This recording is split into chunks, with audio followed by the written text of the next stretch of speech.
And if Allah blesses you with longer life, you will end up wearing diapers.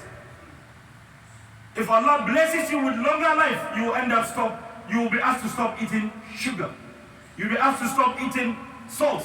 You'll be asked to cut on meat. You'll be asked to... So what is the enjoyment about this dunya? All that you have been fighting for at 60, that you are going on retirement to enjoy life. Now the doctor says don't eat A, B, C, D.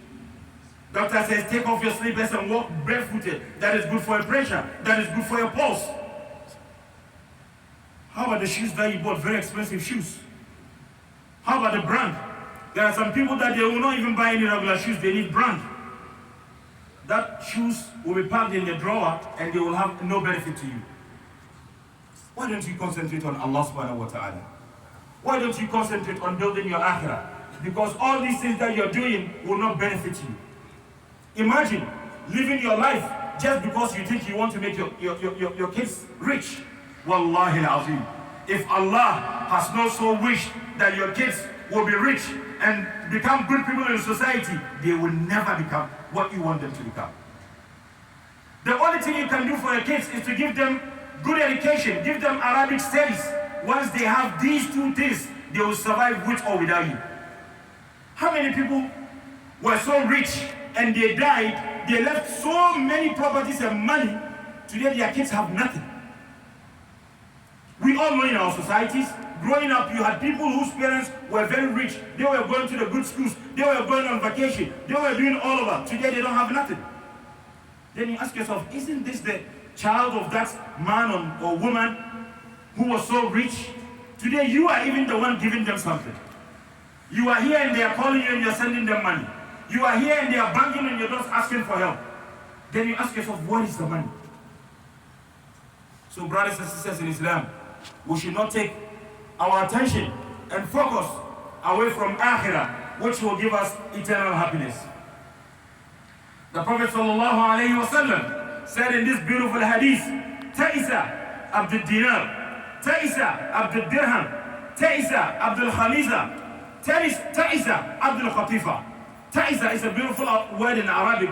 That means somebody who has tripped, somebody who has fallen and destroyed himself. Ta'isa Abdul Dinar. The Prophet ﷺ is saying, he has fallen and destroyed himself. Who? The one who worships gold. Ta'isa Abdul Dirham. He has fallen and destroyed himself. Who? The one who worships silver. Who? The one who worships garments. Who? The one who worships fabric. All that he thinks about is how to look good.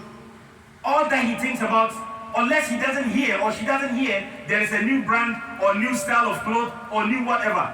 All that he or she is thinking is to get that thing. We are not saying you should not look good.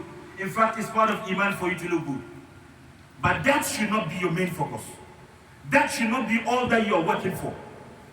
That should not be your central motive or attention.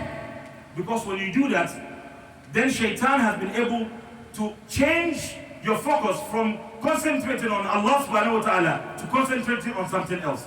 So that's why the word here, worship, essentially the Prophet Muhammad sallallahu alayhi wa sallam is saying that you have turned that thing into your God other than Allah subhanahu wa ta'ala.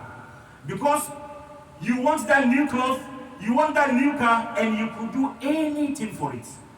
Whether it's haram, whether it's halal, the contract that you are looking for, the paycheck, whatever you will do to get the paycheck, whatever you do to get that contract you are looking for, you will do it. Whether it's halal, whether it's haram, you don't care. Funny enough, people even say now money in whichever form should come, whether it's haram or whatever, it should come, we will make it halal. That is the magnitude of the joke that people are taking when it comes to issues of Allah. Money is haram, it should come, whatever it is, we will turn it into halal. How can you turn haram money into halal? How can you do that? But we know. It's a common phrase on the streets now. We are all saying it.